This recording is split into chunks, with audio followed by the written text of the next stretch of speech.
লম্বা ট্রানজিটে বসে বসে বোর হচ্ছেন? চলুন কিছু টিপস জেনে আসি। কিভাবে কাজে লাগাবেন আপনার সেই লম্বা ট্রানজিটটা।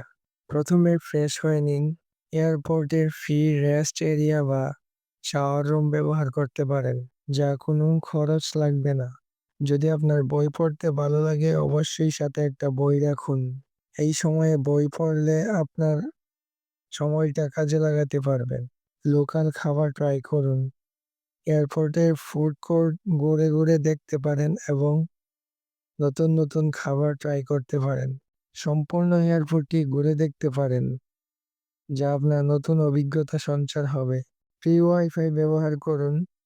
সিনেমা দেখুন অথবা প্রিয়জনদের সাথে কিছুক্ষণ কথা বলতে পারেন। সবচেয়ে গুরুত্বপূর্ণ, সময়ই খেয়াল রাখুন যেন ফ্লাইট মিস না হয়ে যায়। ট্রাভেল ব্যাগে ছোট পিলু আর চার্জার অবশ্যই রাখুন। এটা আপনার জীবন বাঁচাতে পারে। এমন আরো দারুণ টিপস পেতে আমাদের চ্যানেলটি এখনই সাবস্ক্রাইব করুন।